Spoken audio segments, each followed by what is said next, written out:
Hello everyone, welcome to the Summer Internship Program 2020.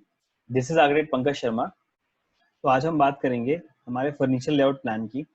SketchUp में हम किस तरह से फर्नीचर्स को प्लेस कर सकते हैं और जो हमने पहले ऑटोकैड में एलिवेशन बनाया था उस एलिवेशन को हम स्केचअप में मॉडल कैसे कर सकते हैं। तो इसी के साथ हम आज स्टार्ट करते हैं। हम स्केचअप के अंदर हमारे फर्नीचर लेआउट को और देखते हैं हम किस तरह से इन प्लेस मॉडलिंग कर सकते हैं हमारे स्केचअप के अंदर। जैसे कि हमने ऑटोकैड में एलिवेशन जो हमने किया था उस एलिवेशन को हम यहाँ पे रेप्लिकेट करेंगे और उसमें जो हमने इन प्लेस मॉडलिंग की थी उस इन प्लेस मॉडलिंग को हम यहाँ पे देखेंगे कि किस तरह से हम यहाँ पे बना सकते हैं। तो चलिए स्टार्ट करते हैं। तो ये था हमारा एलिवेशन जो हमने पहले बनाया था। ये वो एक रूम का ही एलिवेशन है जिसके अंदर हमने बेड, साइड टेबल्स और उसके साथ में पेंटिंग और कुछ लाइट्स लगाई थी। सेम हमने यहाँ पे सिर्फ एक पेंटिंग लगाई थी और एक यहाँ पे मॉडल किया था हमने एक छोटा सा टीवी यूनिट टीवी के साथ। फिर हमने यहाँ पे एक वार्डरोब लगाया था। तो आज हम देख लेते हैं कि इस चीज को हम किस तरह से अपने स्केचअप मॉडल में बनाते हैं इस रूम के लिए। क्योंकि हमने ये रूम के लिए यहाँ पे बनाया था तो हम इसी रूम के लिए यहाँ पे स्केचअप मॉडल में भी ये बना लेते हैं। तो ये था हमारा स्केचअप मॉडल। अब इसमें आप देखेंगे कि हमारा वो जो रूम है वो इस जगह पे कहीं थे। तो मैं अभी सेक्शन यहाँ पे प्लेस करके एक और उस रूम के अंदर मैं यहाँ पे आ जाता हूँ ताकि मैं इसके अंदर फर्नीचर प्लेसमेंट इजीली कर पाऊँ। तो फर्नीचर प्लेसमेंट करने के लिए सबसे पहले आपने देखा था हमने यहाँ पे एक बेड लगाया था जो कि हमारे दरवाजा खोलने के बाद में यहीं पे था। फिर हमारे यहाँ पे एक पेंटिंग थी। यहाँ पे एक ये जो विंडो आ रही है हमारी इस विंडो वाली वॉल पे हमने यहाँ पे एक टेबल बनाया था और यहाँ पे एक हमने वार्डरोब बनाई थी। तो अभी हम यहाँ पे देख लेते हैं कि हम किस तरह से इसके अंदर फर्नीचर प्लेसमेंट करते हैं। फर्नीचर प्लेसमेंट करने के लिए सबसे पहले आप चाहें तो यहाँ पे फर्नीचर खुद मॉडल कर सकते हैं या फिर आप जो है वो 3D वेयर हाउस से यहाँ पे हम इंपोर्ट कर सकते हैं। तो क्योंकि हम यहाँ पे अपना टाइम सेव करना चाह रहे हैं, हम यहाँ पे सिर्फ डिजाइन के पर्सपेक्टिव पे यहाँ पे मॉडलिंग कर रहे हैं, तो हम 3D वेयर हाउस को यूज करके यहाँ पे डाउनलोड कर लेते हैं हमारे मॉडल्स को।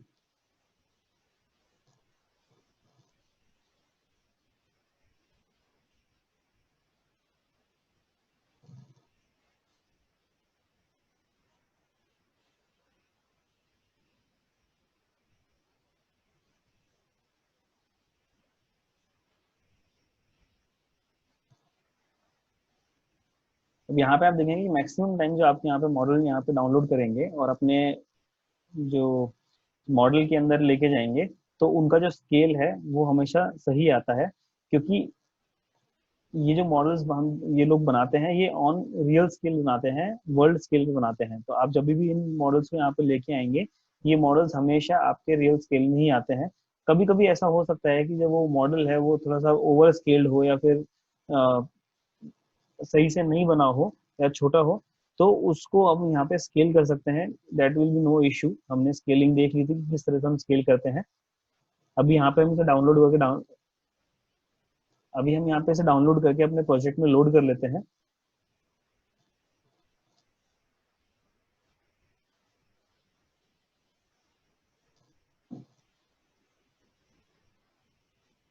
आप देखेंगे कि ये थोड़ा सा हैवी मॉडल था इसलिए इसमें थोड़ा टाइम लग रहा है।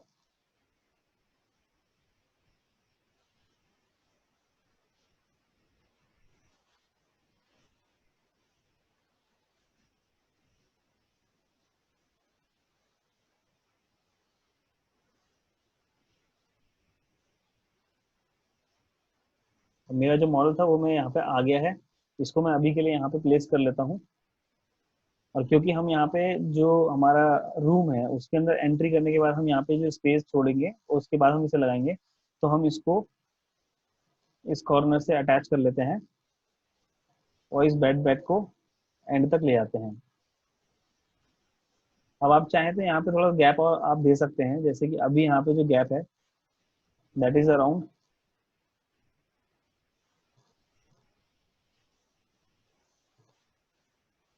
अभी यहाँ पे जो गैप है that is around 1 feet and 8 inches. तो हम इसको यहाँ पे 6 इंचेस का गैप यहाँ पे ले लेते हैं ताकि हमारे यहाँ पे थोड़ा सा ब्रीदिंग स्पेस हो जाए, आप यहाँ पे मूव अराउंड कर सकें। एंड हमारा जो बेड है वो यहाँ पे ऐसे लग गया है। अगर आपको कोई डाउट हो कि ये बेड जो है वो सही से नहीं दिख रहा है क्योंकि हमने जो फील्ड ऑफ व्यू है वो हमने 65 बहुत ज़्यादा किया हुआ है तो हम इसको 45 कर लेते हैं। दैट इज ह्यूमन आई। तो आप देखेंगे कि जैसे ही मैं इसे 45 पे करता हूँ तो ये हमारा जो बेड है वो नॉर्मल स्केल टाइप में हमें दिखने लगा है। फील्ड ऑफ व्यू से भी काफी फर्क पड़ जाता है जब आप बारी आती है, जब आप बात करते हैं यहाँ पे व्यू की। तो अब इसके बाद में मैं एक बार ट्राई कर लेता हूँ कि मेरा ये जो बेड है, ये जो स्केल है वो सही है या नहीं है। तो उसके लिए मैं कंस्ट्रेंट्स को यूज करूंगा और इसके एक एज से दूसरे एज तक यहाँ पे रख के देखता हूँ। दिस इज 5 फीट 2 इंचेस, जो कि थोड़ा छोटा है। तो हम इसको यहाँ पे स्केल कर सकते हैं।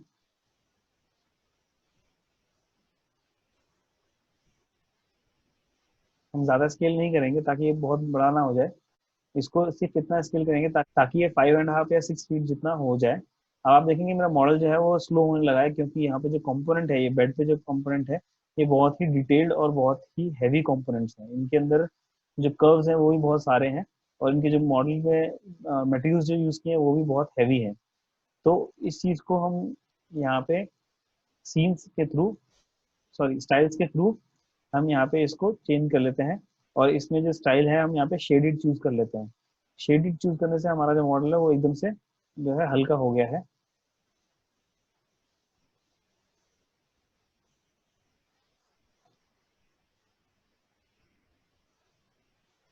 अब इसके बाद में आती है हमारी बारी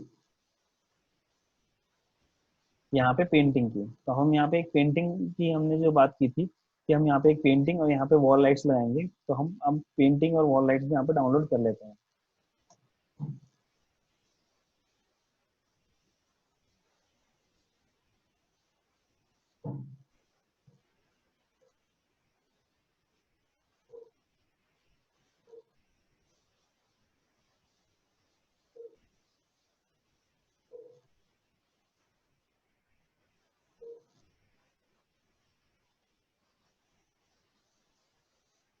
तो आप देखेंगे मुझे यहाँ पे काफी सारी जो पेंटिंग्स है यहाँ पे मिल गई हैं। मैं इनमें से कोई सी भी एक पेंटिंग ले सकता हूँ। मैं कुछ एक मॉडर्न आर्ट टाइप यहाँ पे पेंटिंग लूंगा और इसको मैं डाउनलोड कर लूंगा अपने मॉडल के अंदर और इसे प्लेस कर लेंगे। अब आप देखेंगे ये काफी बड़ी आई है, क्योंकि हमें ये जो पेंटिंग है ये बहुत बड़ी है। तो हम इसको स्केल आउट कर लेते हैं। उसके लिए मैं सबसे पहले यहाँ पे जो हमारा सेक्शन है उसको मैं बंद कर लेता हूँ, और जो ऊपर की मेरे जो मॉडल्स हैं उनको मैं हाइड कर लेता हूँ फॉर द टेम्परेरी रीजंस। तो आप देखेंगे मेरे ये सीलिंग को भी मैं हाथ यहाँ पे हाइड कर लेता हूँ। अब मेरे जो बीम बॉटम है वो मेरे को मिल गया है। तो हमारी जो पेंटिंग थी इसको मैं यहाँ पे स्केल कर लेता हूँ। स्केल करने के लिए मैं यहाँ पे एस कमांड एंटर करूंगा और इसको छोटा कर लेते हैं हम स्केल करके। अब मूव कमांड से हम इसके जो रोटेट है वो इन एजिस से हम रोटेट कर सकते हैं। आप चाहें तो यहाँ पे जो है आप डाल भी सकते हैं कि आपको कितना रोटेट करना है। हमें 90 डिग्री रोटेट करना है तो हम इसको 90 डिग्री पे लाके अलाइन कर लेते हैं। और हम कॉन्स्टेंट्स का यूज यहाँ पे करेंगे, हम इस जो बेड है उसके सेंटर में लेके आने के लिए। तो आप देखेंगे ये मेरे मिड पॉइंट पे आ गया है, और अब मैं वापस कॉन्स्टेंट्स का यूज करूंगा इसको दीवार पे लगाने के लिए।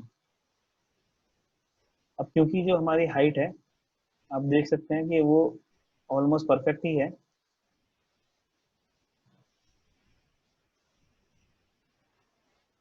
तो मैं यहाँ पे एक सेक्शन यहाँ प्लेस और कर लेता हूँ, और इस सेक्शन को मैं यहाँ से सिर्फ इस वॉल को देखने के लिए मैं अलाइन कर लेता हूँ। तो आप जो है वो सिर्फ इस वॉल को देख पाएंगे, और मैं इसे इजीली यहाँ पे मॉडल कर सकता हूँ। आप इस सेक्शन को यूज करके आप जितनी भी वॉल्स हैं उन सबको भी मॉडल यूज कर सकते हैं। Section is very good for modelling for interior elevations. अब आप देखेंगे इसमें हल्का सा जो ये गैप ज्यादा है, हम उस गैप को यहाँ पे इक्वल कर लेते हैं। मैं इस जो पेंटिंग है इसको हल्का सा यहाँ से मूव कर लेता हूँ।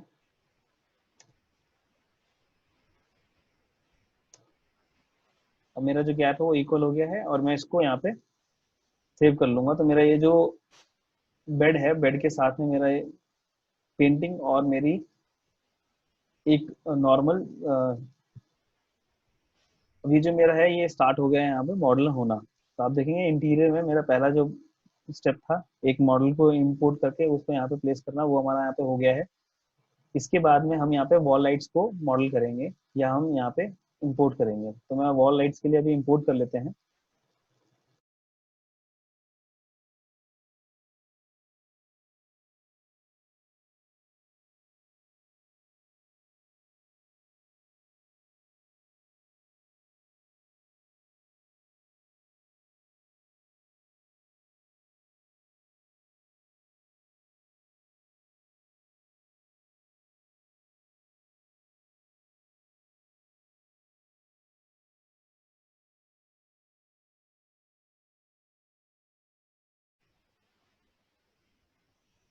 तो इसके लिए जो लाइट है वो मैं कुछ इस तरह की ले लूंगा। ये मॉडल लाइट है और मेरे को थोड़ा सा इंटरेस्टिंग लग रही है, तो मैं इसको डाउनलोड कर लेता हूँ अपने मॉडल के लिए।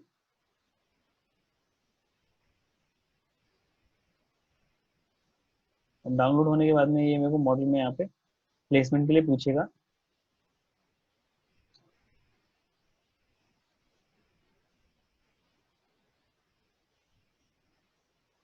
आप देखेंगे कि जब मैं इसको मूव कर रहा हूँ तो ये जो लाइट है इसके साथ में कुछ एडिशनल कंपोनेंट्स भी आए हैं। तो आप अभी इसको कहीं पे भी प्लेस कर दीजिए सेक्शन के अंदर ही, ताकि आप सेक्शन में वो देख सकें। और जो ये एक्स्ट्रा कंपोनेंट्स है आप इनको डबल क्लिक करके यहाँ से डिलीट कर सकते हैं, या जो आपका इंटीरियर कंपोनेंट है उसको आप कट करके आप डायरेक्टली बाहर यहाँ पे पेस्ट कर सकते हैं।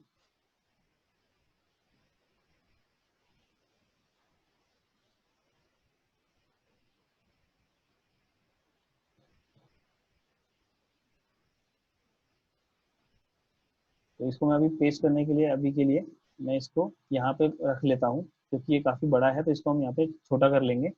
उससे पहले हम यहाँ पे आउटलाइनर में देख लेते हैं कि हमारे आउटलाइनर में जो हमने मॉडल अभी कंपोनेंट यहाँ पे मंगाया था वो कहाँ है। तो आप देखेंगे कि मेरा जो कंपोनेंट है ये वॉल लाइट वाला कंपोनेंट तो यहाँ पे आ गया है, लेकिन जो दूसरा कंपोनेंट जो वॉल लाइट जिसमें कुछ भी नहीं था वो ऑटोमेटिकली यहाँ पे डिलीट हो चुका है। तो जैसे इसको मैं अगर यहाँ पे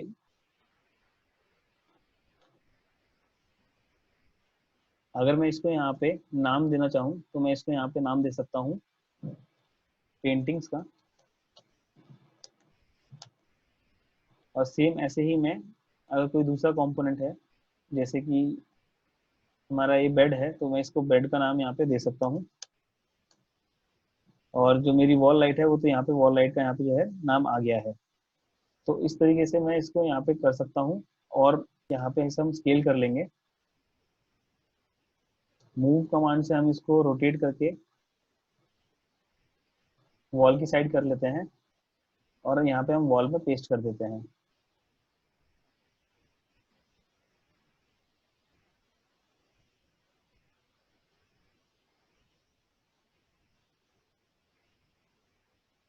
तो आप देखेंगे कि ये लाइट जो मेरी है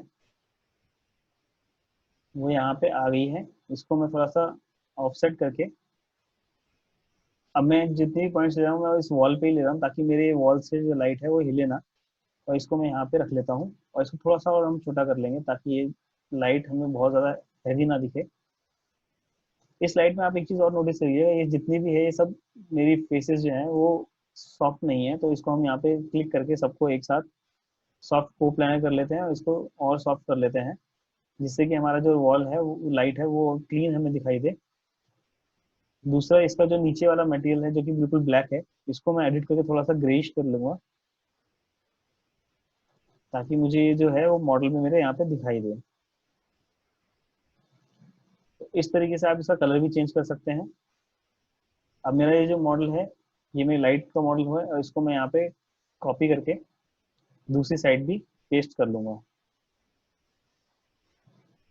अब ये मेरा एक वॉल का यहाँ पे जो है वो कंप्लीट हो चुका है। अब इसके बाद में आते हैं हम सामने वाली wall, that is this one wall. और इस पे हमने जो पेंटिंग लगानी थी हम वो पेंटिंग लगा लेते हैं। उसके लिए मैं जो सेक्शन है इस सेक्शन को रोटेट करूंगा।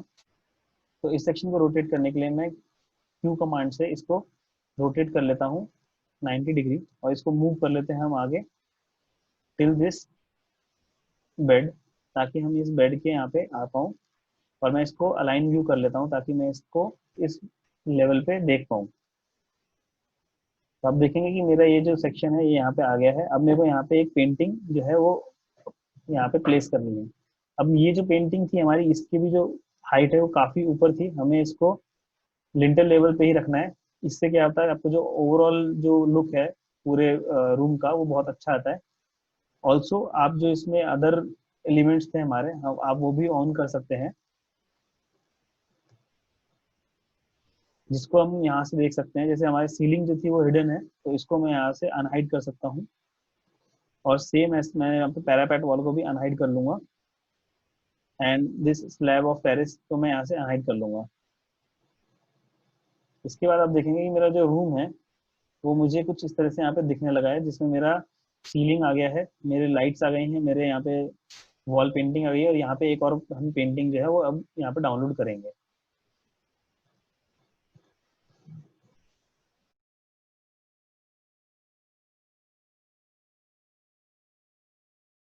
अब यहाँ पे भी काफ़ी सारी पेंटिंग्स हमें दिखाई दे रही हैं। हमें यहाँ पे सिंगल एक पेंटिंग लेनी है, तो मैं अभी के लिए ये वाली पेंटिंग यहाँ पे इंपोर्ट कर लेता हूँ और इसको मैं यहाँ पे प्लेस कर लेता हूँ। तो जैसे ही मैं इसे प्लेस करने पे आऊँगा, ये मेरे को दिखा रहा है कि ये जो पेंटिंग है वो बहुत ही बड़ी है। तो अभी मैं इसको रोटेट कर लेता हूँ पहले अपने जगह के लिए। आप पहले चाहें तो पहले भी आप इसको स्केल कर सकते हैं, या आप बाद में चाहें तो बाद में भी स्केल कर सकते हैं, इट डिपेंड्स ऑन यू।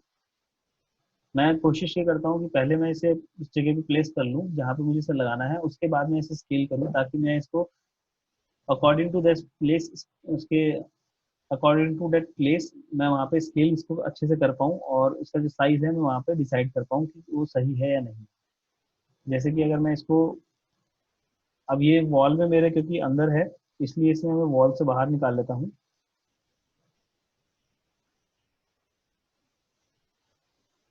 मैं कंस्ट्रेंट्स का यूज़ करूंगा इसको वॉल से बाहर निकालने के लिए, एंड वापस कंस्ट्रेंट का यूज़ करूंगा मैं इसे वॉल पे अटैच करने के लिए। इसके बाद में इसको हम स्केल कर लेंगे जितना भी हमें चाहिए, और इसको हम मूव करके सेंटर अलाइन कर लेंगे। तो हमारा ये जो वॉल है ये भी हमारा यहाँ पे कंप्लीट हो चुका है। इस तरीके से आप जितने भी अपने वॉल चाहें उस तरह से आप यहाँ पे प्लेस कर सकते हैं। अब जैसे जैसे इसमें एडिशनल ऐड कंपोनेंट्स करते जाएंगे, आपका जो मॉडल है वो और ज़्यादा क्रिएटिव यहाँ पे और ज़्यादा अच्छा दिखने लगेगा। इसके बाद में हम यहाँ पे आते हैं हमारी टीवी वाली वॉल पे। तो टीवी वाली वॉल को हम ऑन करने के लिए सेक्शन ऑन करेंगे, और सेक्शन को हम वापस रोटेट करेंगे यहाँ पे,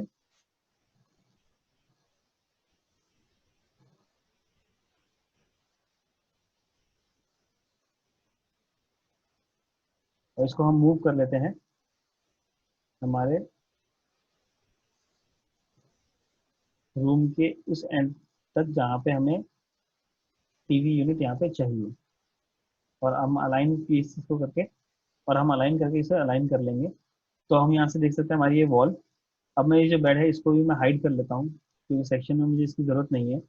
और हम जो इसको टीवी है वो टीवी प्लस दैट मॉडल जो हमने बनाया था हम वो यहाँ पे मॉडल कर लेते हैं।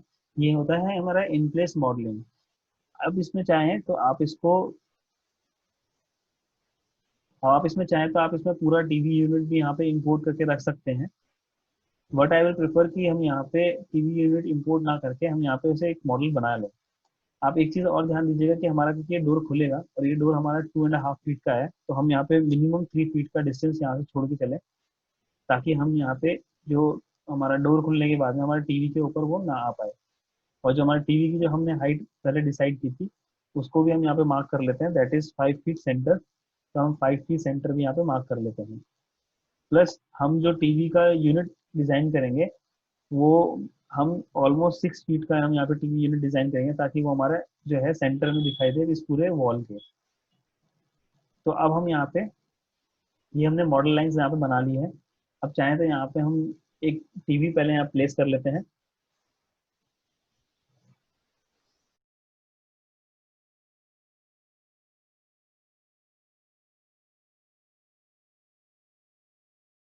तो इन प्लेस मॉडलिंग कैसे करते हैं हम आपको वो दिखाएंगे।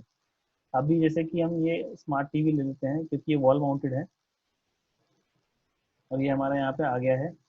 कुछ अच्छे मॉडल्स की खासियत ये होती है कि वो ऑटोमेटिकली आपके जो आते हैं वो साइज जो है उनका फ्री फिक्स साइज होता है, जो कि प्रॉपर होता है आपके वर्ल्ड वर्ल्ड साइज, तो आपको उनको स्केल आउट नहीं करना पड़ता। अब जैसे 65 इंचज का जो टीवी है इसको मुझे स्केल आउट करने की जरूरत नहीं है, ये मेरा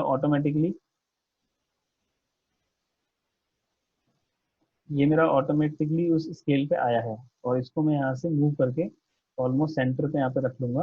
प्लस इसका जो मिड पॉइंट था उसको मैं यहाँ पे सेंटर करके 5 फीट सेंटर में यहाँ पे ले लूंगा। अब आप देखेंगे मेरा ये टीवी तो यहाँ पे हो गया है। इसके बाद में हमारा यहाँ पे नीचे जो हम मॉडल करने वाले हैं उसके लिए हम पहले मॉडल लाइन्स यहाँ पे बना लेंगे। जैसे कि मैं अगर मॉडल लाइन्स बनाता हूँ तो मेरा 1 फीट 6 इंचज पे मेरे को पहला एक,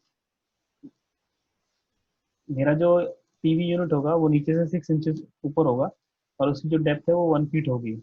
आप चाहें तो इस टीवी को थोड़ा सा नीचे भी कर सकते हैं according to the proportions if you want, क्योंकि आप बेड पे लेटेंगे तो आपको ये टीवी का जो प्रोपोर्शन है वो भी थोड़ा सही दिखना चाहिए। तो मैं इसे 6 इंचेस नीचे कर लेता हूँ। इससे आपका जो ओवरऑल कंपोजिशन है वो अच्छा दिखाई देगा। तो मैंने यहाँ पे इसको यहाँ पे बना लिया है। अब मैं इसको एक रेक्टेंगल बना के यहाँ पे इन प्लेस मॉडलिंग कर लेता हूँ। तो मैं जो ये ड्रॉर्स यहाँ पे बनाऊंगा, तो यहाँ पे मेरी 2 ड्रॉर्स होंगी और बीच में एक ओपन शेल्फ होगा जैसे हमने पहले बनाया था। तो अब इसमें हम जो मॉडलिंग करेंगे उसमें हम यहाँ पे एक बड़ी ड्रॉर रखेंगे और बाकी यहाँ पे 2 ओपन शेल्फ रखेंगे, जैसे कि हमने स्केच ऑटोकैड में किया था। और इसका जो विड्थ जो डेप्थ है उसको हम 1 फीट 2 इंचेस यहाँ पे रखेंगे, क्योंकि आपका जो ड्रॉर है अगर हम यहाँ पे ज़्यादा छोटा करते हैं तो वो प्रॉब्लम क्रिएट करेगा। तो अभी ये आप देखेंगे ये हमारा 1 इंचेस का हो गया है। इसको मैं यहाँ पे ऑफसेट कर लेता हूँ 1 इंचेस का, जैसे कि हमने पहले बात की थी। और मैं इसको पुश पुल करके पीछे 1 फीट 1 इंचेस यहाँ पे कर लेता हूँ। तो मेरा ये जो बॉक्स है ये मेरा एक वुडन कारकेस बन गया है मेरे टीवी यूनिट के लिए। इसमें आप एक चीज़ और करेंगे, क्योंकि हम यहाँ पे इसे 2 पार्ट में डिवाइड कर रहे हैं, तो हम इस कारकेस को अभी यहीं पे ही डिवाइड कर लेते हैं। इसको मैं 0.5 यहाँ से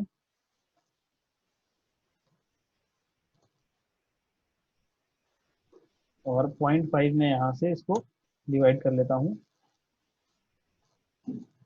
और इसको मैं यहाँ पे इसे मर्ज कर लेता हूँ। तो आप देखेंगे मेरा ये जो है कारकेस वो डिवाइड हो गया है 2 पार्ट्स में। और इस पूरे कारकेस को मैं यहाँ पे अब एक ग्रुप में कन्वर्ट कर सकता हूँ।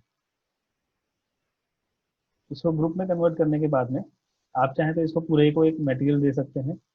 और इस ग्रुप का हम नाम जो है वो यहाँ पे टीवी यूनिट सेव कर लेंगे, जो कि हमारा मॉडल के अंदर आ गया है।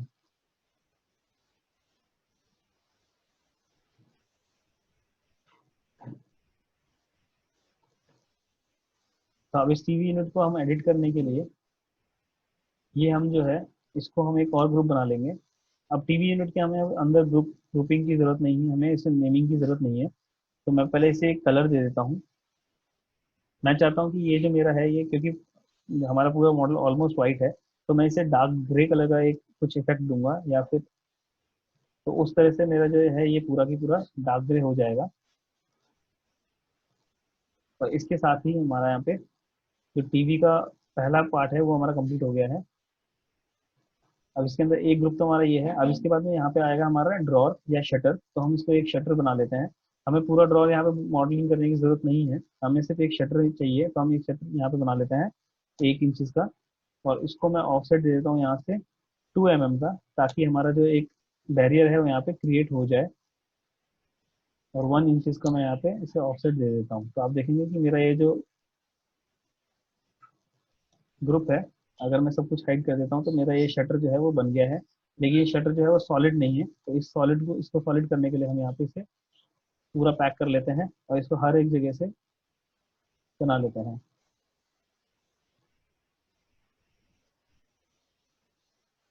अब कभी भी अगर आपका ऐसा होता है कि आप मॉडल में कहीं इधर उधर चले जाते हैं या फिर आपका जो कैमरा है वो कहीं स्टक हो जाता है वॉल्स के बीच में, तो आप ये जो हमारा ऑफसेट कमांड है, जूम एक्सटेंड कमांड है, आप उस कमांड से बाहर आ सकते हैं उसको देखने के लिए। अब मैं इसमें एक हैंडल यहाँ बना दूंगा, हैंडल या ग्रूव यहाँ पे बना लूंगा। मेरे को यहाँ पे एक सिर्फ एक ग्रूव ही चाहिए ताकि मैं इसे ओपन कर पाऊँ।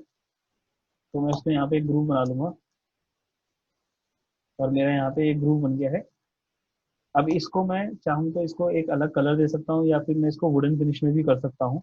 मैं इसको चाहूंगा कि मैं इसे एक वुडन फिनिश में डालूं, तो इसको एक वुडन फिनिश में यहाँ पे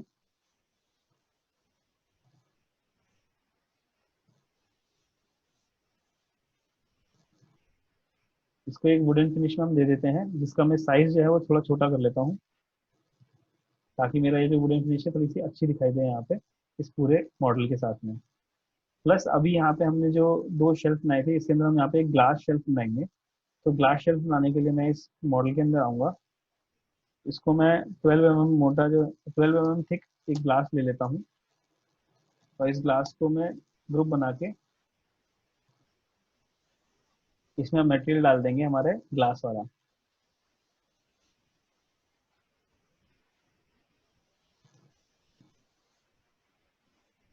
अब देखिए ये मेरा ग्लास का भी एक शेल्फ यहाँ पे बन गया है। अब इसको मैं यहाँ से कट करके मैं इस टीवी यूनिट के अंदर आऊँगा और यहाँ पे मैं पेस्टिंग प्लेस कर दूंगा, तो मेरे जो ग्रुप है वो टीवी यूनिट के अंदर ही आ जाएगा। प्लस इस ब्लास्ट को हम, क्योंकि सेंट्रली हम इसके सेंटर में यहाँ पे एक शेल्फ बनाएंगे, तो मैं इसको एक मिड पॉइंट में यहाँ पे प्लेस कर देता हूँ इसके मिड पॉइंट से। अब क्योंकि अब मेरा ये जो है वो मेरा टीवी यूनिट यहाँ पे बन गया है। तो इस तरह से आप जो है अपना इन प्लेस मॉडलिंग भी यहाँ पे कर सकते हैं। मैं सारे गाइड्स को डिलीट कर दूंगा तो आप देखेंगे कि मेरा जो मॉडल है वो यहाँ पे बन गया है। आप चाहें तो टीवी को और नीचे कर सकते हैं according to your needs, but it is okay, ये ठीक है। और अगर आपको ये टीवी यूनिट जो है वो बहुत नीचे लगता है तो आप इस टीवी यूनिट को भी थोड़ा सा 6 इंचज और ऊपर कर सकते हैं, जिसकी वजह से आपको जो ओवरऑल कंपोजिशन है, जो भी आप डिजाइन कर रहे हैं, वो सब कुछ डिपेंड करता है आपके ओवरऑल कंपोजिशन के ऊपर, आपके इंटीरियर के जो थीम है उसके ऊपर। तो अभी के लिए हम इसको इस तरह से कुछ कर लेते हैं ताकि हमारा ये जो ओवरऑल कंपोजिशन है वो थोड़ा सिमेट्रिक और थोड़ा सा ऑक्यूपाइड लगे। अब इसके बाद आते हैं हम यहाँ पे हमारे दूसरे वॉल के ऊपर, जो हमारी लास्ट वॉल है उसकी मॉडलिंग के ऊपर। तो मैं यहाँ पे ग्रुप ऑन कर लेता हूँ और इसको मैं रोटेट कर लेता हूँ। आप देखिए मैं एक ही सेक्शन को रोटेट कर रहा हूँ, मेरे को बार बार सेक्शन बनाने की जरूरत नहीं है। इसके बाद में हम आ जाते हैं इसके वॉल मॉडलिंग के लिए, इस वाली वॉल के लिए। अब इसके बाद में हम यहाँ पे आ जाते हैं, यहाँ पे हमने दो चीज़ें यहाँ पे डालनी है, एक तो यहाँ पे वार्डरोब और एक यहाँ पे टेबल। तो वार्डरोब और टेबल के लिए पहले हम देख लेते हैं, हम यहाँ पे कुछ अच्छी वार्डरोब मिलती है तो हम डायरेक्ट वो वार्डरोब यहाँ डाल देंगे, और अदरवाइज यहाँ पे हम एक इन प्लेस मॉडलिंग भी कर सकते हैं।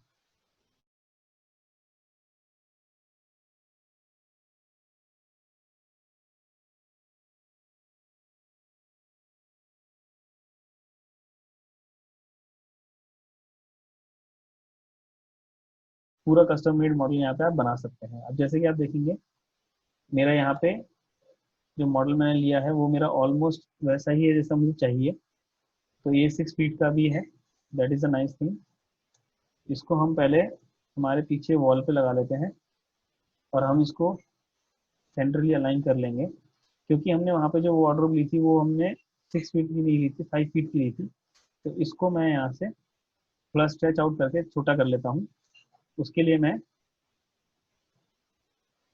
यहाँ 5 फीट का एक मार्क कर लेता हूँ और इसके बाद मैं इस मॉडल को उस मार्क तक यहाँ पे ले आता हूँ। तो मेरा जो मॉडल है वो यहाँ पे 5 फीट का हो गया है। अब इस मॉडल को मैं मूव अराउंड कर सकता हूँ ताकि मेरा जो यहाँ टेबल आना है वो टेबल भी यहाँ पे मेरा आ सके।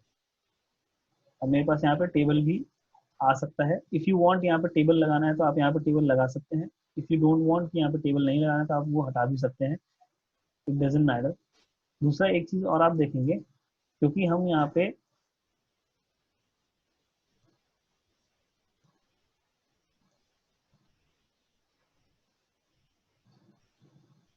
क्योंकि हम यहाँ पे जब पूरे इस पे आते हैं, इसके प्लान पे आते हैं, तो हमने एंट्री यहाँ से की थी, तो हमारा ये एरिया जो है वो डेड हो गया है। यहाँ पे हमारा बेड था तो हम बेड को ऑन कर लेते हैं। अब this is my bed, this is my entry. और एंट्री के बाद में अभी जो वार्डरोब की जो थिकनेस है वो भी मुझे थोड़ी ज़्यादा लग रही है। तो एंट्री के बाद में आप चाहते हैं कि यहाँ पे आपके थोड़ा सा स्पेस हो और जो आपका टीवी है वो इसके सेंटर में हो, तो आप इसका जो टीवी यूनिट है आप उसको डेफिनेटली थोड़ा छोटा कर सकते हैं। क्योंकि रूम्स हमारे छोटे हैं तो हम इसको थोड़ा सा छोटा कर लेते हैं, यहाँ पे 0.75 करके मैं इसे थोड़ा छोटा कर लेता हूँ और इसको हम मूव कर लेंगे अकॉर्डिंग टू आवर बेड। तो मैं इसको बेड के सेंटर में यहाँ पे ले आता हूँ और जो टीवी है इसको भी मैं बेड के सेंटर में या इस टेबल के सेंटर में यहाँ पे रख लेता हूँ, जिससे कि हमारा ये जो है वो इस पूरे के पूरे सेंटर में आ जाए। अब क्योंकि टीवी भी हमारा 65 इंचज है, जो कि बहुत ही बड़ा होता है, तो इसको हम यहाँ पे और भी छोटा कर सकते हैं according to our need. And फिर मेरे को यहाँ पे जो है स्पेस मिल जाएगी मेरे अदर, फिर मुझे यहाँ पे जो है वो स्पेस मिल जाएगी मेरे यहाँ पे टेबल के लिए और चेयर के लिए।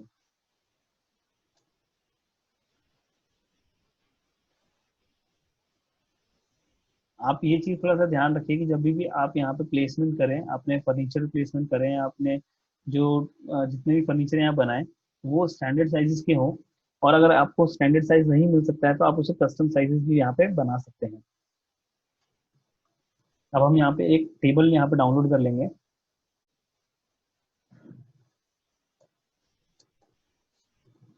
मैं कुछ एक स्टडी टेबल टाइप यहाँ पे डाउनलोड करूंगा। इस तरह का टेबल भी आप यहाँ पे रख सकते हैं, छोटा भी रख सकते हैं। तो हम इसी को ले लेते हैं विदाउट वेस्टिंग आवर टाइम, यानी यहाँ पे हम इसे प्लेस कर लेते हैं। ये टेबल थोड़ा बड़ा होगा तो इसको हमें स्केल आउट करना होगा।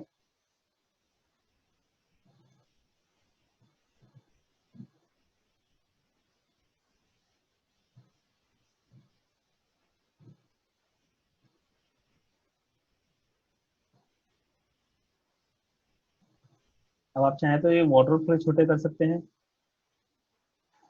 और ये जो टेबल है इसको भी आप थोड़ा सा स्केल आउट करके थोड़ा छोटा कर सकते हैं। हम जो यहाँ पे जितने भी जो स्केलिंग कर रहे हैं और जो हम मॉडल्स को जो स्केल करके हम यहाँ रख रहे हैं, that is purely for our standard, for our dimension, for our,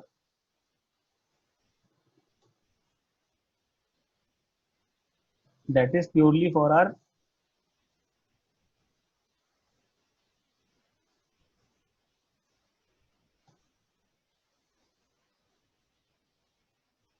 हम जो भी यहाँ पे स्केलिंग कर रहे हैं इन मॉडल्स को, जो भी हम यहाँ पे अनस्टैंडर्ड पे जा रहे हैं, जिसमें हम स्टैंडर्ड को यूज नहीं कर रहे हैं, मैक्सिमम हम इसमें मैनिपुलेट कर रहे हैं, तो इसलिए कर रहे हैं ताकि हम यहाँ पे जो है इस मॉडल, जो रूम का मॉडल है वो हम यहाँ पे शो कर पाए। अब आप देखेंगे मेरा ये जो रूम है ये पूरा ऑलमोस्ट कंप्लीट हो गया है। इसकी मेरे को वार्डरोब मिल गई है, टेबल मिल गई है, चेयर मिल गई है, मेरा टीवी यूनिट बन गया है, मेरा बेड का बन गया है। तो आप इसके अंदर अब अदर और जो ऑप्शंस है आप वो यहाँ पे एडिट कर सकते हैं। जैसे कि आप वॉल पेंट यहाँ पे कर सकते हैं, वॉल पे अगर कोई पेंटिंग आपको लगा पेंट करना है आप वो कर सकते हैं। आप चाहें कि यहाँ पे आपको कुछ टेक्सचर चाहिए तो आप वो टेक्सचर भी यहाँ पे कर सकते हैं। तो उसके लिए हम क्या करेंगे कि हम यहाँ पे डाउनलोड कर लेंगे कोई टेक्सचर, और आप उस टेक्सचर को जो है वो वॉल पे पूरा प्लेस कर सकते हैं। तो देख लेते हैं वो कैसे करते हैं। तो कोई टेक्सचर अगर मुझे वॉल पे प्लेस करना है तो उसके लिए मैं इस वॉल पे आऊँगा, इंपोर्ट पे जाऊँगा, और इंपोर्ट से मैं यहाँ पे जो हमारा टेक्सचर है वो यहाँ पे हम ले लेंगे।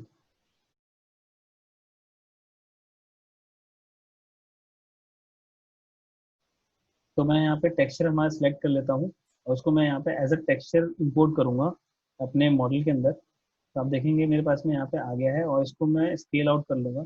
ये मैंने एक वॉलपेपर का लिया है। कोई भी जो हमारा वॉलपेपर होता है वॉल पे लगाने के लिए, मैंने उसका एक टेक्सचर लिया है, और आप इससे जो है अपना टेक्सचर यहाँ पे प्लेस कर सकते हैं। दूसरा आप एक चीज़ और देखेंगे कि अभी हमें यहाँ पे जैसे मान लीजिए कि हमें व्यू सेट करना है, तो व्यू सेट करने के लिए आप हमेशा कैमरा पोजीशन करते हैं। अब कैमरा पोजीशन से क्लिक करके यहाँ पे अगर मैं रख देता हूँ तो यहाँ पे मेरा जो कैमरा है वो पोजीशन हो जाता है, और फिर मुझे अलाइन करना पड़ता है, एडजस्ट करना पड़ता है अकॉर्डिंग टू माई नीड। पर इसमें एक चीज़ और है जो हम कर सकते हैं। तो आप कैमरा पोजीशन पोजीशन कैमरा पे आएंगे, वहां पे आप क्लिक करेंगे, और आप क्लिक करके इसे सेम लेवल पे यहाँ पे मैं इसे क्लिक करके छोड़ देता हूँ, तो आप देखेंगे मेरा जो है सेम लेवल पे आ गया है। अब मेरे पास में आई हाइट आ गई है, तो अभी यहाँ पे आई हाइट मेरी 11 फीट 6 इंचेस दिखा रहा है।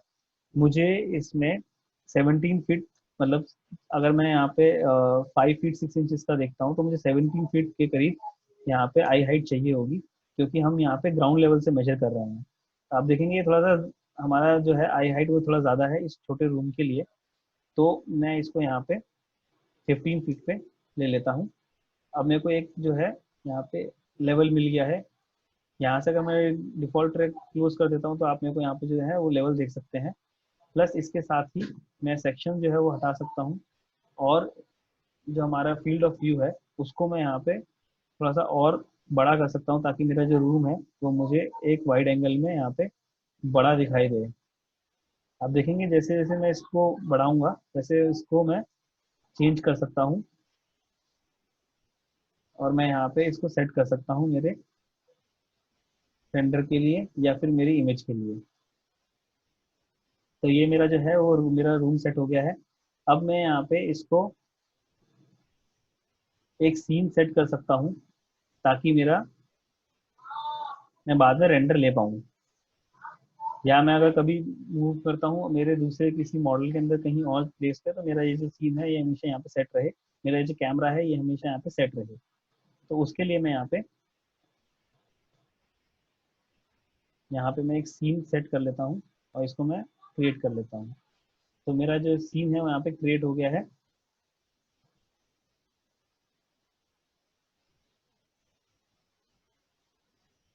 अब इसको आप रेंडर कर सकते हैं, आप इसे इमेज निकाल सकते हैं। रेंडर कैसे करना है, इमेज कैसे निकालना है, इमेज की पोस्ट प्रोसेसिंग कैसे होती है, फोटोशॉप में कैसे हम एडिटिंग करते हैं, वो सब हम सीखेंगे एडवांस कोर्सेज में। तो इसके बाद में हमारा ये जो रूम का ट्यूटोरियल था, हमारा ये रूम को मॉडलिंग था, आज का जो फर्नीचर लेआउट का हमारा था वो यहाँ पे कंप्लीट हो गया है। इसको हम कर लेंगे सेव।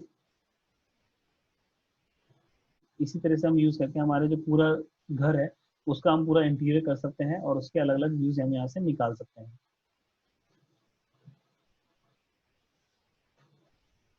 तो आप देखेंगे कि मैंने वो जो सीन सेट किया था, मैंने उस जो सीन है उसका मैंने एक रेंडर यहाँ पे बेसिक रेंडर निकाला है, without any lights, without any material manipulation. मैंने इसमें कोई मटेरियल एडिट नहीं किया है, मैंने इसमें कोई लाइट एडिट नहीं की है।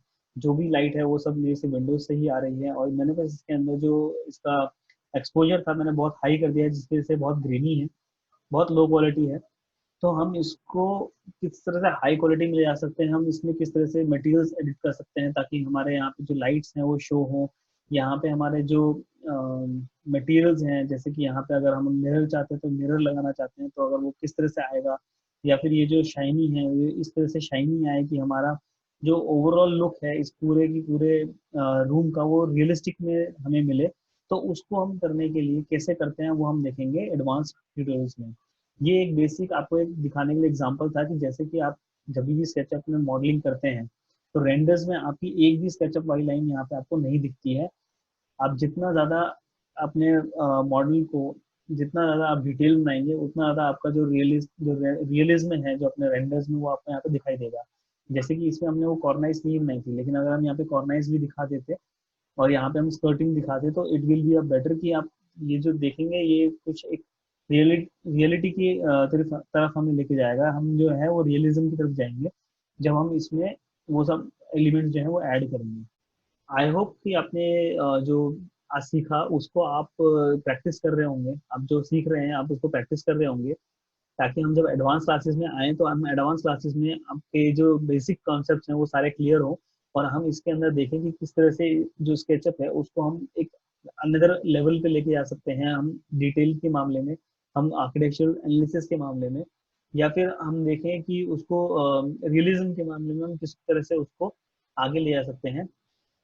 इतना मैं श्योरिटी दे सकता हूँ कि जब भी आप इसमें अगर प्रॉपर आपको मॉडलिंग करना आ गया है, अगर आपको प्रॉपर रेंडरिंग करना आ गया है, आपको प्रॉपर अपने ऑब्जेक्ट्स चूज करना आ गए हैं, तो आप इसमें 3ds मैक्स जितने क्रिस्प और परफेक्ट रेंडर्स आप इस स्केचअप से निकाल सकते हैं। क्योंकि एज एन आर्किटेक्ट मेरे प्रैक्टिस में मैंने 3ds मैक्स और स्केचअप के बीच में अगर मेरे को चूज चूज करना था तो मैंने स्केचअप को चूज किया, क्योंकि that was easy for me to learn.